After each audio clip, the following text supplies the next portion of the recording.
কি রে বেটা, তোর ডাকতে ডাকতে আমার গলাটা ভেঙে গেল। মায়ের আমি তো তোর পিছনে পিছনে আইলাম, তোর মায়ের তুই দেওয়া অবস্থায় আমি কেমনে দেখনি? 6টা মানুষ ধরে তুই খালি মায়ের পিছিয়ে ঘুরতেছিস, তুই খালি আমার লোকে পারিস। মামা তুই চলে গেল, চল চল চল চল চল। আরে সাইকেল রয়ে কই যা, সাইকেলটা রাইখা যা। কি দেখলেন বৌদির মন? দাদা, বদিরে যা দেখলাম সত্যিকার অর্থে তার অবস্থা ভালো না। এই অবস্থায় তারে বাড়িতে রাখুন দেখুন। এবার মতো মাফ করে দিস, বিশ্বাস কর ভুলে গেছি। তুই আর কথাই কইস না, তোর লোকে যেদিন থেকে মায়ের দেওয়া হয়েছে এরপর থেকে তুই আমার চিনোসি না। কলেজে নিয়েও যাস না, কলেজে নিয়েও যাস না। মায়েরা দেখছোস, দেওয়া হইলেই শুরু হয়ে যায় মায়েরা দেখছোস মায়েরা দেখছোস। আমার কি আর কোনো কাম নাই? আমি তোর মায়ের লগে থাকি। কানাডা থেকে একটা ভালো ছেলের সন্ধান চাইছে।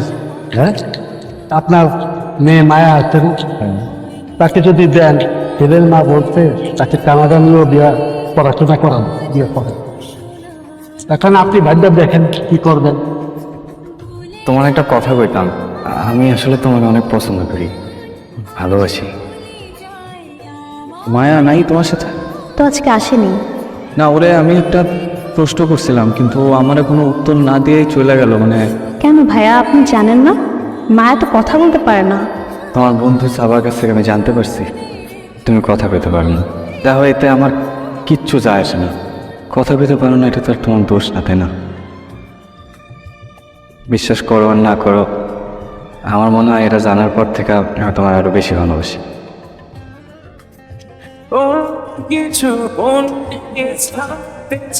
আপনি কিছু বললিও না।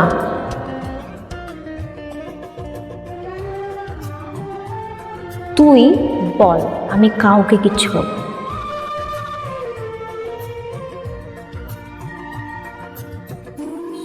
ঠিক আছে বাবা, বলবো।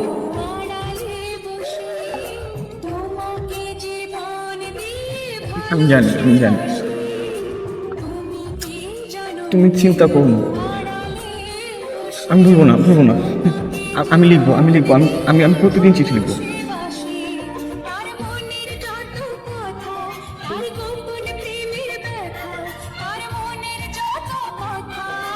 আমি অনেক ভালোবাসি। আমি একটা ব্যবস্থা করবো, করবো করবো। আমি জানি, আমি জানি, আমি জানি। ওরা আমাকে পছন্দ করে ফেলেছে। আগামী 10 দিন পর শুক্রবার বিয়ের দিন ঠিক করে ফেলেছে। আমি কি করবো কিছুই বুঝতে পারছি না, আমার মাথা কাজ করতেছে না। তোকে ছাড়া আমি অন্য কাউকে বিয়ে করতে পারবো না। তোমাকে ছাড়া অন্য কোনো পুরুষকে আমার জীবনে আমি মানতেও পারি না। তুমি প্লিজ কিছু একটা করো। আমার বাবা ভাইকে আমি চিনি, ওরা কেউই আমাদের মেনে নেবে না। এটাই ভালো হবে, আমরা দূরে কোথাও পালিয়ে যাই। চলো পালিয়ে যাই। বন্ধু, বিশ্বাস করেন আমি অনেক চিন্তা করছি এই বিষয়টা নিয়ে। তো দেখ, বুবু আর কাকাবাবু তো আছে, তারা দেখা রাখবো মারে। আজ পর্যন্ত আমি কোনো দমে বাধা দেয়নি। একবার বাইবে দেখিস আরেকবার। মা, আমি জীবনের এক কঠিন সিদ্ধান্তের শেষ সীমানায় এসে দাঁড়াইছি। না পারতেছি কাউরে কিছু বলতে, না পারতেছি কোনো সঠিক সিদ্ধান্ত নিতে। তোমার সাথেও কিছু বলতে পারতেছি না। তোমার এই অবস্থা দেখতেছি। আজ পর্যন্ত তোমার মুখে আমার নামটা শোনার সৌভাগ্য হয় না। আমার এটা শুনতে খুব ইচ্ছা করে মা। তোমার মুখের দিকে তাকাইলে আমার অনেক কষ্ট হয়। আমি তোমার চিকিৎসা করাইতে পারতেছি না। মায়া, আমি অনেক ভেবে দেখেছি আমাদের পালনটা ঠিক হবে না। আমার পরিবার সবাই পুরো গ্রামবাসীর কাছে অনেক ছোট হয়ে যাবে আমাদের কারণ। আমাদের পরিবার আমাদেরকে অনেক কষ্ট করে বড় করছে। তাদের মান সম্মান নষ্ট করে এভাবে পালায় যাওয়াটা ঠিক হবে না। মায়ের শরীরের অবস্থা বেশি ভালো না। মাকে শহরে নিয়ে চিকিৎসা করাইতে হবে। আমার উপর অনেক দায়িত্ব। শহরে গিয়ে অনেক টাকা ইনকাম করতে হবে।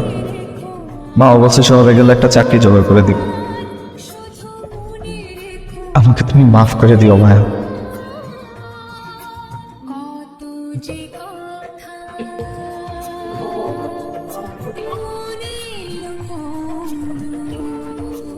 না ফেরার দেশে চলে গেছে। মায়ের মৃত্যুর জন্য আমি দায়ী।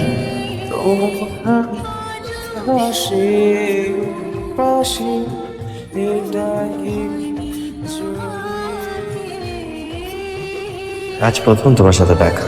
তুমি সবসময় বলতে আমাকে ছাড়া থাকতে পারবে না, কিন্তু দেখো আজকে আমাকে একা রেখে তুমি একা আছো। আমি চাইলেও তোমার কাছে আসতে পারছি না, দেখতে ইচ্ছে করে কোনোভাবেই দেখতে পারছি না। তুমি যদি পারো off করে দিও আমাকে।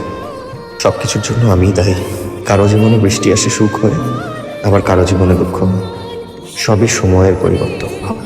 এই জন্মে অপেক্ষায় রয়ে গেল, কিন্তু পরের জন্মে আমরা আবার ফিরবো।